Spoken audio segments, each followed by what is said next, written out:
Hello, welcome to my presentation. I'm going to be talking about punctuation and its complexity and such.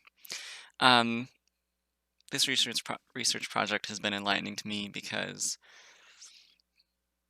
as someone who's not particularly interested in literature and the such, um, punctuation never really occurred to me as a topic of academic concern.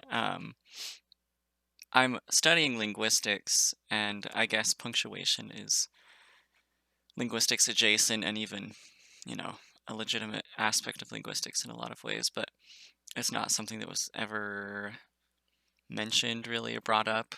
And that's part of what I discuss in my paper. The punctuation as a system is largely ignored in academic and even teaching circles. It has a strange relationship with teaching in an ESL standpoint, or from an ESL standpoint, and also just in a L1 standpoint. And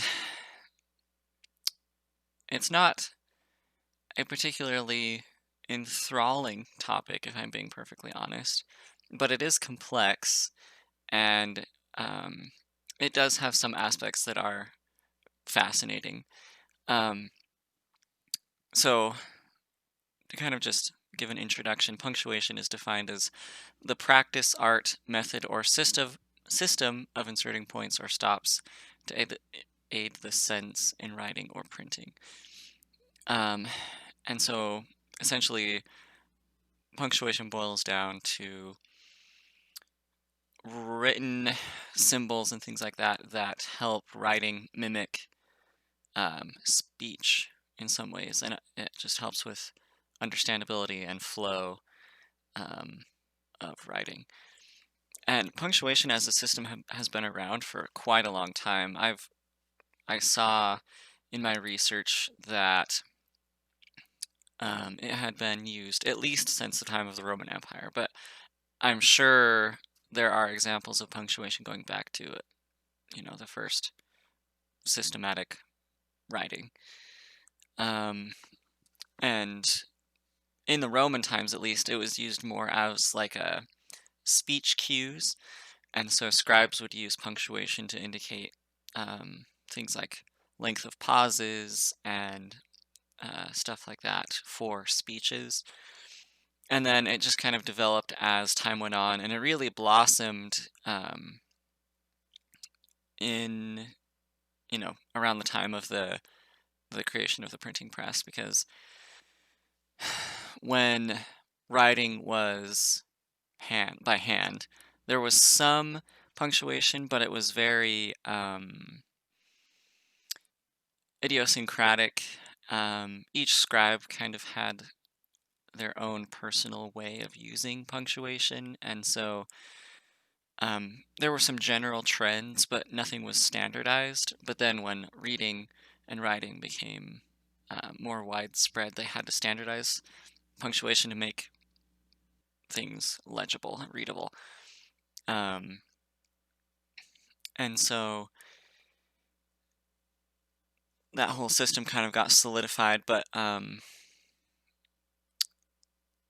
it wasn't ever really an interest or like a topic of study until the end of the 20th century, roughly. It was just kind of thought of as this arbitrary random system um, in academic circles. But towards the end of the 20th century, academics and researchers started seeing it as more of a topic worthy of study and investigation, and they kind of divided it into um, various fields. So there was like the rhythmical versus logical debate, rhetorical versus grammatical, and then elocutionary versus structural. Um, and it's just different ways of viewing it. Though they're not particularly important, but where things really get interesting these in like modern times is in classrooms, and these kind of just demonstrate how complex a system punctuation is. Um, and it goes to show why it needs more emphasis put on it in the teaching realm and also just the research realm. And so, um, punctuation as a topic of study in an ESL um, standpoint is often neglected, um, even despite the fact that ESL students have to learn to navigate the English punctuation system in order to read and write in a legible way. And the study that I looked at to um, get information about this topic was from 2012. It's called ESL Students' Attitudes Toward Punctuation, and it's written by Hervella Nussbaum and Pearson. And um, it's an interesting topic because they found some interesting results. Essentially, they were just trying to see how ESL students, fared learning punctuation, and most students were able to um, use English punctuation when they had a good understanding of their L1 punctuation. So if they understood their native languages or native writing systems punctuation, then they were able to transfer those skills into English. And there was only 21% of the people that they studied who said that their L1 punctuation system never helped them with their English punctuation. And surprisingly enough, they also discovered that the L1 punctuation systems didn't interfere with the English punctuation. Most students in that case said that it never interfered or interfered very, very rarely. And so that was a very interesting result. And there are some complicating factors, however, because there are punctuation marks in other languages that don't exist in English. An example would be the upside down question mark that is in Spanish. Um, and then Arabic has a particularly different system of punctuation that I'm not super familiar with, so I'm not going to address it. But um, it merits study to see whether or not those kinds of systems and like the differences therein create more complicating factors. Um, Another interesting study that I used that's sort of adjacent to this was how children learn punctuation in just a school setting. And the study that I used, unfortunately, was from 1998, so it's somewhat old. But it was called Young Children and Resistance to Punctuation, written by Hall. And they talked about quite a few things. It was a very in-depth article that was quite useful. But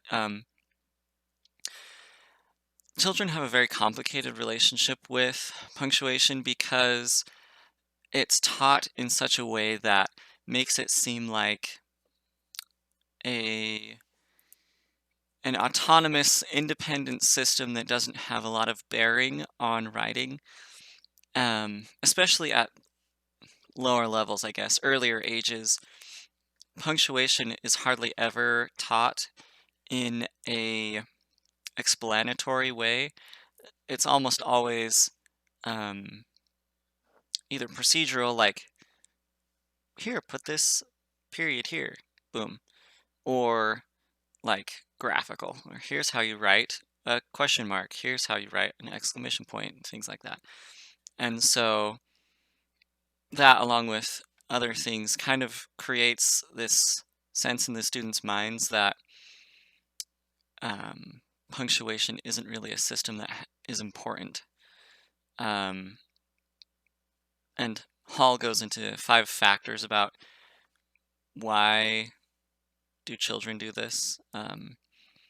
So they view punctuation as redundant, um, because their reading and writing is so simple that punctuation is essentially irrelevant. Um, Teachers rarely give explanation on how or why to use punctuation marks, and just focus on naming and appearance. Um, Thirdly, um, students at this age have a huge cognitive load when it comes to writing because they're just, you know, beginning their um, study of it essentially, and so it just kind of gets crowded out between everything that they have to learn. And then fourth, the actual physical appearances of the marks is confusing in some ways because periods or the full stop, which is the most consistently used, arguably, um, is the least visually salient.